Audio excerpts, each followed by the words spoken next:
Hello, my name is Shinny Mai. I'm a professor emeritus at Osgoode Law School and a co-founder of the Justice and Corporate Accountability Project.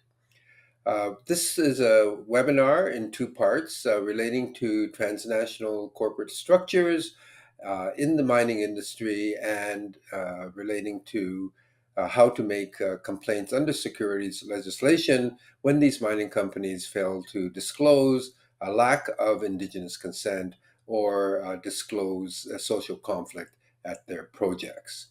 The first of the part of this webinar will describe transnational corporate structures, including how these structures permit these corporations to avoid tax and avoid liability. The second part of the webinar will relate to how to actually file complaints to securities regulators against these companies. Just a couple of disclaimers. First of all, the information that I provide is very general and is not meant to be specific legal advice about specific cases, obviously. Um, However, we do provide enough information that a lot of the legwork can be done by individuals who are not lawyers. The second disclaimer is that uh, uh, I may have missed something, I may have misstated something, and if that is the case, please feel free to bring that to my attention and I will address those issues. Finally, this is a video that's provided under a Creative Commons license, so you're free to use or distribute this for educational purposes, but not for commercial purposes. So thank you very much, and please enjoy part one. So the Justice Corporate Accountability Project, for those of you that don't know, it's based at Osgoode Law School. It's a small group of 6 or 7 volunteer lawyers, and we work with law students, providing some kind of legal support to communities, mostly in Latin America, but now in Africa, that have been detrimentally impacted by Canadian mining. And in this work, we've worked very closely with a number of NGOs in Canada and the United States that mostly do accompaniment work on the ground on these issues.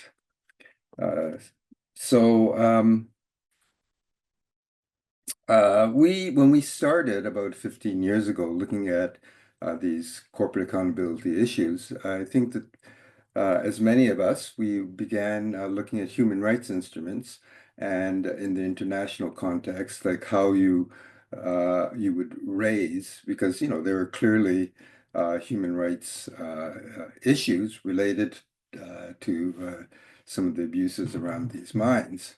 Um, so we looked at the United Nations, we looked at the Organization of American States, the Inter-American Commission on Human Rights, that kind of thing. And, these aren't bad avenues, but they're very ineffective.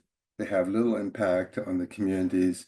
And the companies that we're really complaining about, they don't give a shit because the complaints either at the United Nations or the OAS level are against the states. And the states are the ones that are sponsoring these mining companies. So it had like zero impact. Um, so this is where Jen Moore comes in. I was working at a poverty law clinic doing some of this stuff, the mining stuff off the side of my desk. And I get a call from Jen. So Jen, I'll let you sort of talk uh, Now that what you've led blamed me you. for this. Yeah, sure. Thanks, Shin. And just to say, I'm really glad that you're kind of organizing all the learnings that JCAP and everyone has gathered through the use of these Security Commission complaints, and to try to reflect on their usefulness for community struggles. And it's a welcome invitation for me too, because it makes me think back to 12, 15 years ago too.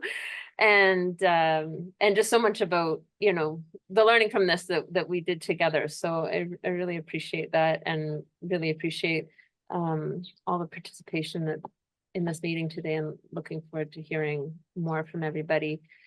Maybe just briefly, it's helpful for me when thinking about the relevance of Security Commission complaints to think about the other sorts of strategies and mechanisms that we were exploring at the time that I was working at Mining Watch Canada, and amongst the coalitions that we were part of when this idea kind of came about.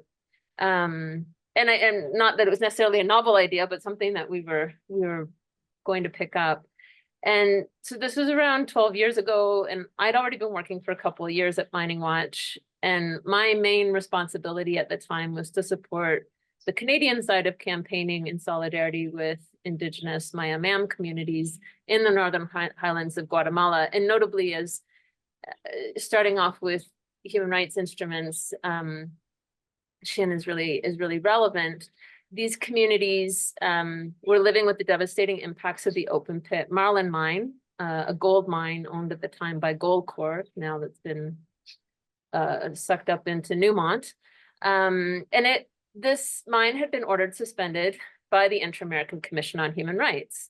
And this was, for me, kind of the highlight, or I think the high point in some of the decisions that were coming out from this regional human rights body, when it actually, ordered projects closed. And that was the case of the Marlin mine. It was also the case of the Belo Monte Dam. However, we and many others who are fighting to have that decision implemented were unsuccessful. And that very much has to do with that dynamic that Shin spoke to around the complicity of the states in supporting and backing these projects as well, and that really fought back on the commission, daring to make these kinds of decisions. And there's evidence that the Canadian Embassy got involved in the case of the Marlin mine, etc. So there was a whole slew of efforts that were going on around this time after the Inter-American Commission had made its decision. I believe that was around 2010.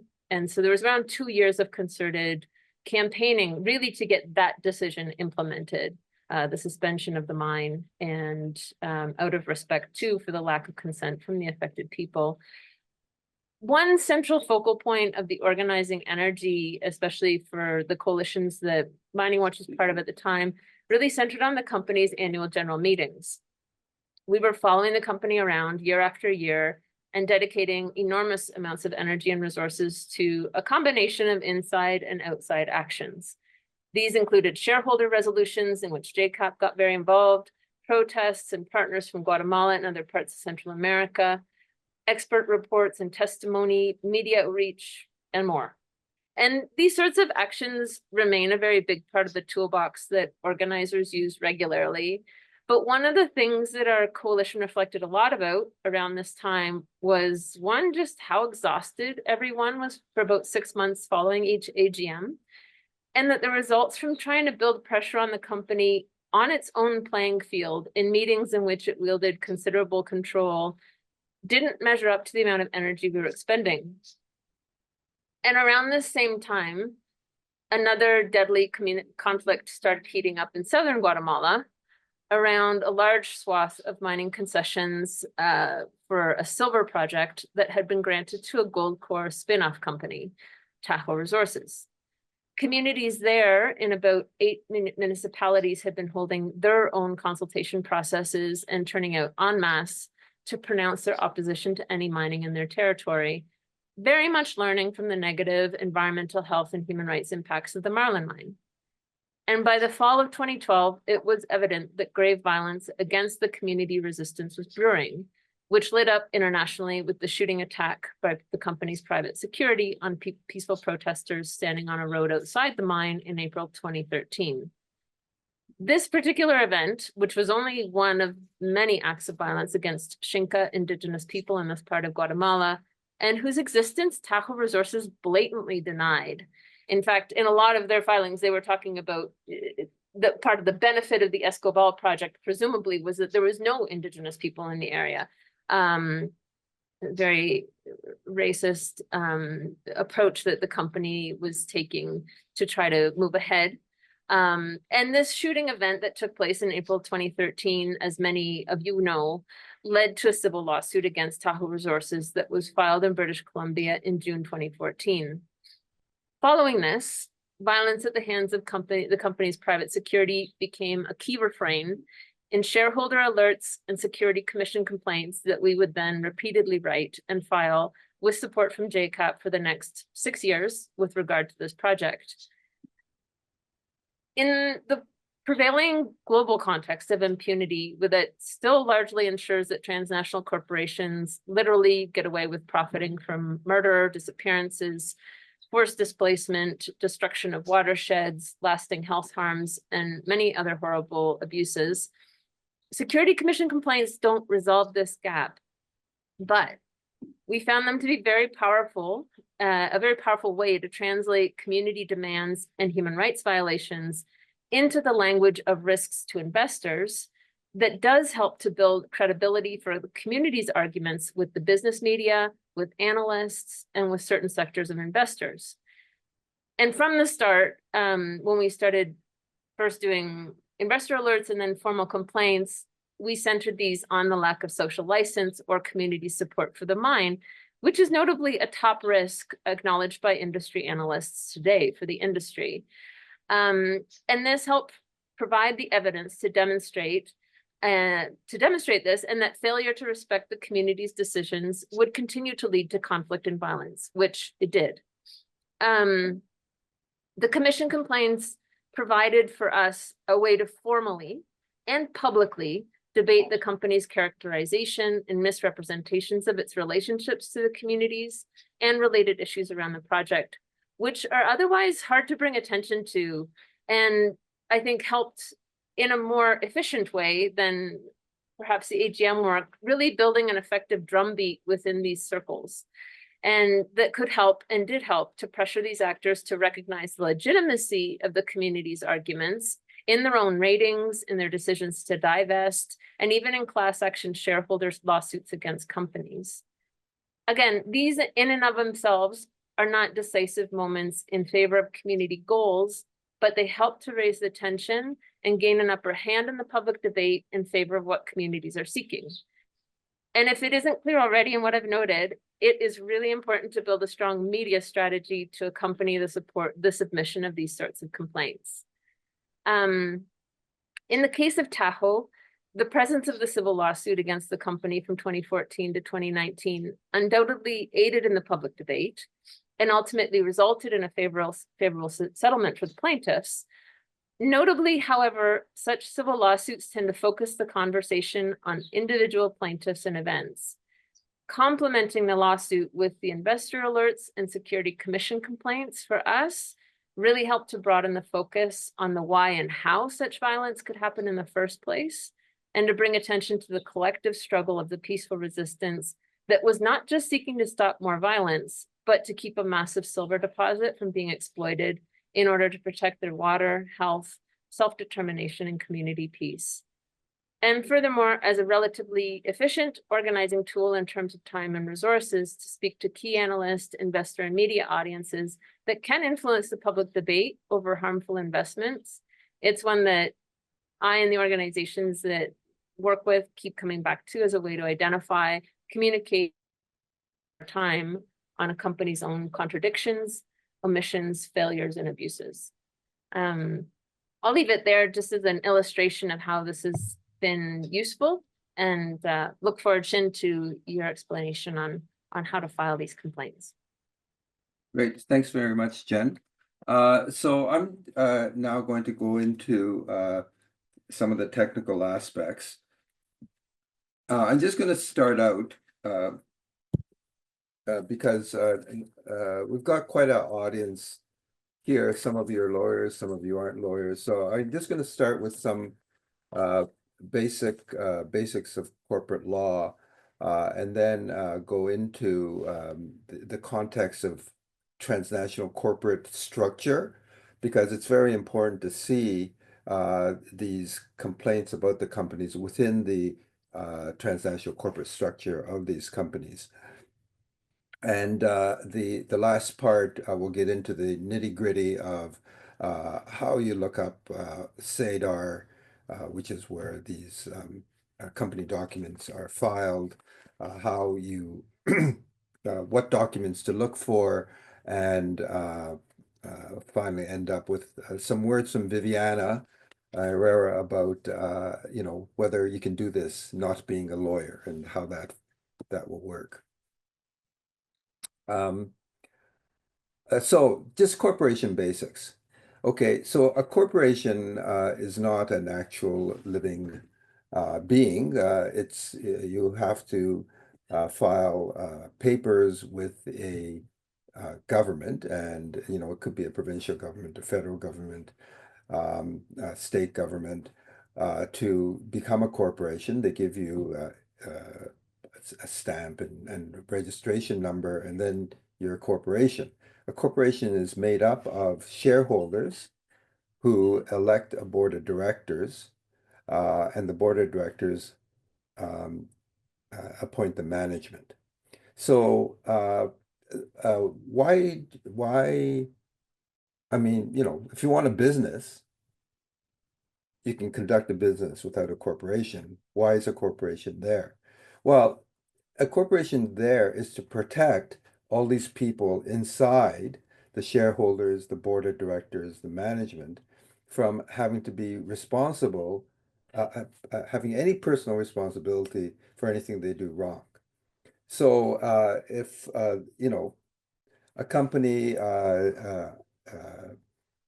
hires a bunch of people to build a building, and a bunch of contractors, and then the company goes bankrupt. Well, the company goes bankrupt, and the contractors have to try to get money from the company, but the people who actually own the shareholders, the board of directors, the manager, they're all safe. So none of them lose their, they don't lose their houses, they don't lose their big yachts, their cottages are safe. It totally protects them, and that's the whole point of corporations, is to protect the actual humans that run the corporations. So it's like a perfect avatar. It's like if I was driving a car and I was in an accident. And then I would say, well, blame the car. The car was in the accident. Send the car to jail. I'm just the driver. That's all I am. So it basically, that's the point of corporations, is to protect the humans. Now, corporations. So we have here Ontario Corp, right? Now, a corporation itself can own other corporations. That is, uh, Ontario Corp will be the shareholder of a subsidiary called Toronto Corp. It could also be the shareholder of a subsidiary called Ottawa Corp, the only shareholder. So the corporation itself, which is a fake construct, a legal, fake legal construct, can then own other corporations and create other fake legal constructs. And so this Ontario Corp will then appoint a board of directors, and then the board of directors will be a management. But who controls Ottawa Corp? Who controls Toronto Corp? Who makes the decisions? Well, it's obviously Ontario Corp owns them, so Ontario Corp makes the decisions. However, so you would think that, just going back to the car example, if I had a remote control and I could control my own car, but also with a remote control, I could control another car. In fact, I could control two or three or four different cars. What difference does it make? It's still me that is controlling the cars. However, the law treats these corporations as completely separate, independent entities. And they pretend that it's not the human beings that control it, that they are separate. Okay, so we're just going to see how this plays out. Um, Now, Canada is a uh, huge, most of you know, like we've got over half the world's mining companies, a vast majority of money for mining is raised in Canada. And so we got a lot of mining companies. Um, they can, and I'm going to tell you how we do this, but Canada is great because it's a great place to avoid paying tax. It's a great place to avoid liability. The securities legislate regulation is way more lax in Canada than in the United States, and Canada has aggressive diplomatic support for mining companies, even though these companies don't pay tax in Canada. And I'm going to show you a little clip of First Quantum later that'll raise this point. Okay, so how's this? So you have, let's just look at the structure of Tahoe Resources, which is what the case that Jen was, one of the cases that Jen was referring to. So Tahoe Resources is incorporated in British Columbia in Canada, and it has a subsidiary. So it owns Escobal Resources Holdings in Barbados, and it has a subsidiary in Nevada, Tahoe Resources USA, and that's where the head office is in Nevada. Well, okay, Tahoe doesn't exist anymore, but that's where it used to exist in Nevada. Um, and then the actual mine, the Escobal mine, is in Guatemala, and there's a subsidiary, Guatemalan subsidiary that runs the mine. This subsidiary is owned 99% by this Barbados subsidiary and 1% by the Swiss subsidiary. Okay, so you got all this chart. Okay, just remember it's 100% owned. So it's all controlled by humans who are at Tahoe Resources, BC. And these are just little structures. But how does that work? Well, I mean, what's the point of this? Okay, let's look at the liability issue. So Jen was talking about these there were a lot of murders, like 5 assassinations at least, of people who were opposed to the mine, targeted assassinations. And then there was this shooting. There were peaceful protesters outside the mine gate, and they got shot in the back as they were running away by Tahoe security. Um, this case was brought in British Columbia by, among others, Camp Fiorente law firm.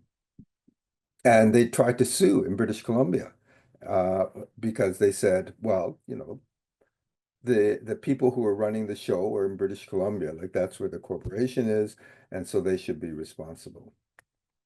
Tahoe said a couple of things.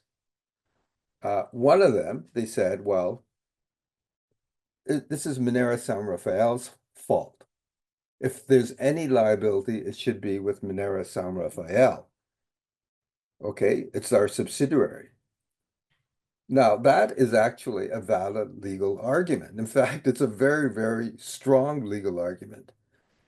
It's not decisive, but it's a very strong legal argument.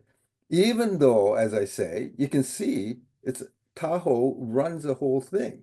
This is what I mean. Like each corporation is separate, and so they can say, well, it's Minera San Rafael. It's like in the car accident, it's not me, the driver, it's the car. Blame the car. So they've got that's one of the things they said. Another thing they said, which is very interesting, is what's the point of suing Tahoe Resources in British Columbia? We don't have any assets in British Columbia. We don't have any employees in British Columbia. We don't have an office in British Columbia. Our mail goes to our lawyers in British Columbia and they send it to our head office in Nevada. So the incorporation in Canada, it's just a shell corporation used to increase or to protect their exposure to liability because the head office is in Nevada. Now, Tahoe isn't the only one, and I'll go through some other examples like this where Canada is being used as a flag of convenience to create these shell corporations to um, protect the company from liability. Okay, now the other reason it's structured like this, like you look at, oops, sorry, look at Barbados. Okay, look at Switzerland. Those are tax avoidance jurisdictions and tax havens. And so the reason that they shove the money, Guatemala, they do the mining, they get the money for the minerals, and then they shove it up through Barbados before it goes up to Canada, is that in Barbados, they pay 1 to 3% tax. Okay, when they get to Canada, because Canada has a treaty uh, with Barbados that if a company pays tax in Barbados, they do not have to pay tax in Canada. And so then they don't have to pay any tax in Canada. The other part is the diplomatic support. I mean, this is truly astounding. So even though like Tahoe did not pay any tax in Canada, um, and had no employees in Canada and no office in Canada, in Guatemala, the diplomats provided enormous support to Tahoe Resources. When Guatemala was going to raise the taxes, they went and they lobbied the president of Guatemala. When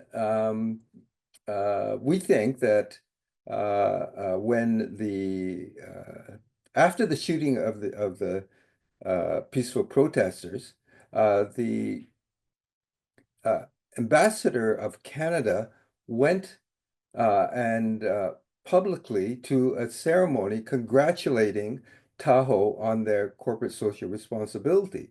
And then 2 days after that, there was a state of siege, and a whole bunch of people who were concerned with mining community members were arrested, like dozens. And we think that the Canadian ambassador was probably lobbying the president on behalf of Tahoe to impose a state of siege, because that's the kind of thing Canadian embassies do, remarkably. And I think that right now, those of you that are just hearing this for the first time, you're going to think, uh, wow, that's Shin. Is that really true? Are you exaggerating? And you'll kind of see that I'm not. Okay, so this is how far we got. Blame the car, not the driver. Okay, that's how this works. And we're going to look at another one, Petrotal, same kind of structure. They were incorporated in Alberta. JCAP became aware of Petrotal because there was a protest by indigenous people in Peru in the Amazon against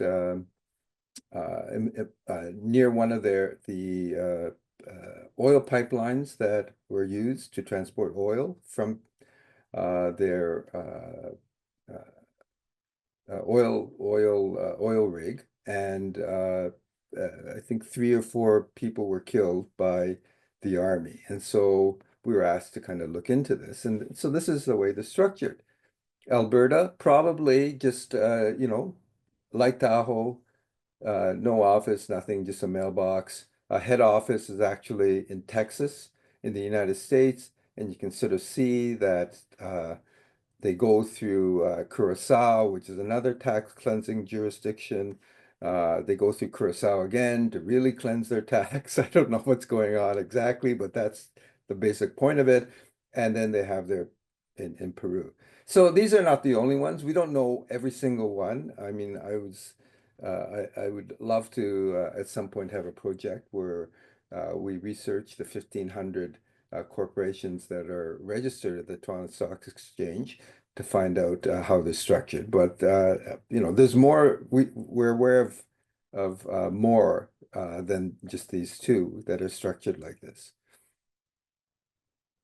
So I'm going to now show you a little clip about First Quantum, and then I'm going to take just okay. No, maybe I'll do this now. Okay, so any questions just about the transnational corporate structure and corporations and liability and how that works? I'll take some questions now. And I don't, Leo, do they have to ask a question on the chat Either way or is fine. They or can, can they turn on their mic? yes, they can. Okay. Leo Gonzalez, who is that's the disembodied voice you hear. She's the our administrator. So um, yeah, if you have a question or a comment at this point, you can just raise your hand and I can take it. Hey Shane, I have a question. Yeah. I'm Sorry, just who's that? wondering, it's Eugene here. Okay, hi, Eugene. Hey. Yeah. Just both with this example and the last one, with all the various shell corporations, have you noticed a pattern or are there like specific reasons for what I'm just thinking about, like the Swiss company with 1%, and then here like just where those ratios are, or is it just like any ownership that then allows that to be used for in that Swiss example as a tax avoidance strategy? Like, is there any, do we need to be paying attention to the quantum of the ownership, or does not matter because it's all owned here by, in the end, Tahoe BC company? Yes, I think that it's impossible to I've talked to lawyers who do this, like this guy that teaches at Osgood. I said, because I didn't understand this. I just showed him the Tahoe chart. So like, what the hell's going on here? And he kind of looks at me knowingly and says, "No, I got a pretty good idea what's going on there." And I should have said this at the beginning, but my explanation of the tax system and all of this, it's simplified because I mean I've given you the result, but what they have to do to pretend that these are legitimate operations is that they have a lot of paper transactions and they take advantage of various incentives in various jurisdictions. So maybe they have 1% in Tahoe Swiss because the Swiss government provides some kind of incentive to I don't know, invest in the third world or invest in mining or something. Like there's all these tax things that they are looking at. Um, the between Tahoe, between the Escobal Holdings in Barbados and Tahoe Swiss, maybe they've got a whole bunch of paper transactions, moving money back and forth, getting options on this, doing this and that, just like tons of paper stuff. Nothing actually happens. Nothing is produced. But there's just lots of paper transactions so that then they can say that they're an active company in Barbados and they're paying tax, and so they avoid the tax in Canada. Um, I've actually, I think you have to be a pretty sophisticated tax expert to be able to unravel these things. And of course, as we'll see, it's impossible because uh, when you get to this is Barrick, okay? And Yeah. this isn't even all their subsidiaries. There's tons of other ones in between, but they've got projects all over the world. They have, these fake shell companies owning parts of other fake shell companies that own parts of it's just um unbelievable. Yeah. And I think in a way it's brilliant. I'd love to be one of those lawyers just as a game, like how many of these Yeah, it things does can create a you bit of, so I just for to simplify it for myself, when we see these, and the Barrick example is striking, right? Like obviously just like a maze. Um, is it fair to say that each of those shell companies is there for either a liability avoidance or tax avoidance purpose? Are there other purposes that we should be aware of? No, I think that's it. And that's where I'm going to get to, you're kind of anticipating where I'm going, but the beauty of doing these Securities Act complaints is that none of that matters. Like all these fucking subsidiaries, they just disappear. They're totally irrelevant for securities. It's the incorporated office that's responsible because you're talking about flow of capital. And they don't need all these subsidiaries for the flow of capital. The money, they know where the money wants to end up. And so you'll see through these disclosure complaints that that's what happens. So their subsidiaries are there so they can avoid tax and avoid liability. And if you're trying to sue them, and and maybe James Yap can talk about some of the complexity of this. I mean, it's very can be very challenging. But for disclosure complaints, you just go right to the head where it's incorporated, and they're responsible. They can't say, "Oh, it's my subsidiary that's responsible for disclosing." No, it's you. Uh, okay, so Looks like Molly has her hand up. Sorry, Shin, yes. before that, Joanna posted a question in the chat. Oh, okay. Hang on.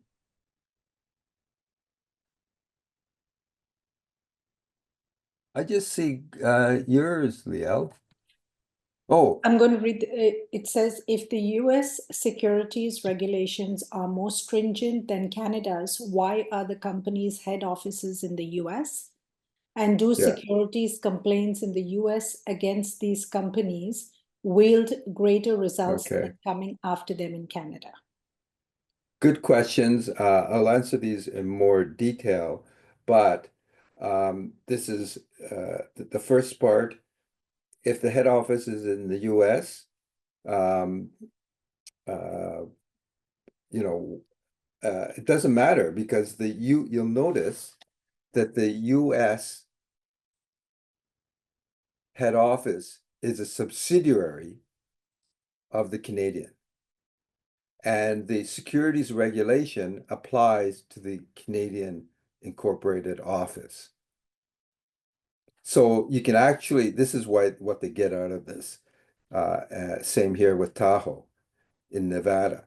They actually run the things out of the United States, but because they have a shell corporation in Canada, they get the advantage of laxer security. Because there is an agreement between Canada and the United States, between the securities regulators, that if you have a Canadian incorporated company, they file under Canadian securities law. So then the United States Securities Exchange Commission has to accept the filing under the less stringent Canadian law. Yes, thank you. That makes a lot of sense. I'm also wondering, do they have to get reincorporated in the US or is the one main incorporation at the top sufficient? Well, they are incorporated in the United States, but but their shareholder, they're incorporated as a subsidiary of Tahoe, and what goes on what is filed in the Toronto Stock Exchange and New York Stock Exchange is Tahoe Canada. It's not the 100% owned subsidiary. Like they aren't on the stock exchange. So, and once I get into, it'll become a bit more clearer once I start explaining the whole disclosure system. But you're kind of on to the same kind of questions that I had. Um, but and looking at Petrotal, the same thing.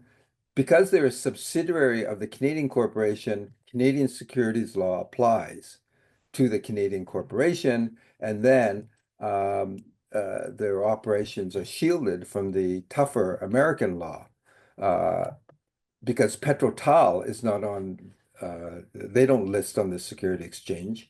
They're just a subsidiary of Petrotal Alberta. Okay, so why don't I go on to the next part and if you still have questions about this, there'll be lots of time for questions. Shin, did you want to wait for Molly to ask a question because her hand was Oh, raised? Molly. Sorry. That's a different one. Okay, sure. I'll take Molly. Go ahead, Molly. Thank you. I'll be brief. I was just curious with the subsidiary structures that you're showing, have these been mapped out by somebody externally who's done research on the companies, or is this coming from the company reporting and you can access it like on their website or something along those lines? Yeah, so I'm going to show you one of the documents that you pull that usually has these charts. I've noticed that some of the companies don't have charts anymore, and I think maybe Barrick has stopped doing these charts, so that's very inconvenient. But yeah, these are from company documents that I got these charts. And as I say, I'll show you where to find them. So just for background, First Quantum was this quote unquote another Canadian mining company. It had one of the world's biggest copper mines in Panama, but it had been opposed even before it started by the indigenous people in some of the indigenous people in Panama, and it had over the years this enormous national opposition to the mine. And what happened is that and very violent people being killed, also like really really incredible, brave uh, uh, uh, actions by community members. Like at one point, First Quantum, they just had to stop operation because they couldn't get their minerals out because all these fishermen blockaded the port, like with their fishing boats. So it's an incredible scene. These little fishing boats blockading the port, so then First Quantum can't get out. Um, Anyways, through all this protest, there was a decision of the highest court in Panama and saying that the contract between the government of Panama and First Quantum was illegal, and therefore First Quantum had to give up its mine. This happened, I think, last year. And so W5 CTV did a special on that. It's really fantastic. I'm just going to show you 4 minutes of it, just to kind of drive home this whole point of the transnational responsibility in the corporate structure. Okay. Stock Exchange, but the CEO is Australian. And we had to travel to London, England to interview him. This is where the mine's executives are based. There's no doubt that Canada's reputation has now a big black mark because of what's happened with First Quantum. What makes First Quantum a Canadian company? Yeah, we've been in Canada for 25 years. How many Canadians are employed by First Quantum? Oh, I don't know offhand how many Canadians are employed by First Quantum. But it's not a lot. Well, there's quite a few. The board, it's a heavy representation of Canadian, and we've always based ourselves out of the country since the company was established for the last 25 years. Of the 9 board members, 3 are Canadian, and First Quantum employs just 25 Canadians. Does First Quantum pay taxes in Canada? Yeah, we have a large, a large tax, what's the word, tax deficit. So actually there's tax losses sitting in Canada. What does I'm terrible at business, so I don't know what that means. It means that we're not in a tax-paying situation at the moment because of the income. There's not much income that we generate in Canada. So Canada's not getting any benefit from the mining that you're doing in Panama as a Canadian company, in terms of taxes? In terms of taxes, no, because that's charged in Panama. First Quantum earned nearly $13 billion from their copper mines in 2021 and 2022. But the company pays no Canadian taxes because of agreements Canada has with Panama and the fact that First Quantum has no active mines in Canada. So I was just kind of wondering what's in it for us as Canadians. Well, look, Canada is our home in terms of where First Quantum's come from, and there's a lot of the engineering support, a lot of use of skills and capabilities and training and development of those staff into the countries in which we operate that comes out of Canada. As a Canadian company, all of the standards that we follow are to the highest international standards. They're the same as what we would imply to a mine that if we built in Canada, we would build in Panama. Is there anyone in Canada that's sort of tracking that? Is there any legislation that forces you to uphold certain standards, or is this just based on goodwill? Yeah, it's a good question, Avery. And no, I'm not aware of anybody following up on that particular point. There is no legislation that would hold Canadian companies accountable if they commit environmental or human rights abuses abroad. And the ombudsman that should investigate such violations isn't independent and has no power to punish bad actors. And despite the controversy surrounding First Quantum, CEO Tristan Pascal says the Canadian government has been helping the mine in its plight. Has the Canadian government been actively assisting First Quantum in this mess that has developed around the mine in Panama? Yeah, so we're actively talking to all layers of government in Canada and seeking ways to bring advocacy to bear, just so Panama understands the situation. We wanted to talk to Canada's Trade Minister, Mary Ng, about her role in advocating for First Quantum. She repeatedly refused, and so we caught up with her in Ottawa. First Quantum Minerals is a really important Canadian company, providing,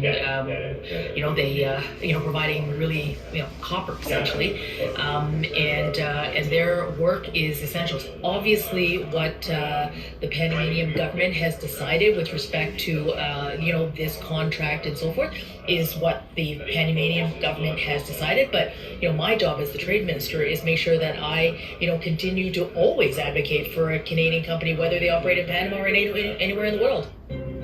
Okay, so that's a great question. What is Canada getting out of this? Okay, I showed you this thing about Barrick, and I want to end this part of the presentation with something that I want you to read from Justice Ian Binney, who is a former Supreme Court of Canada judge.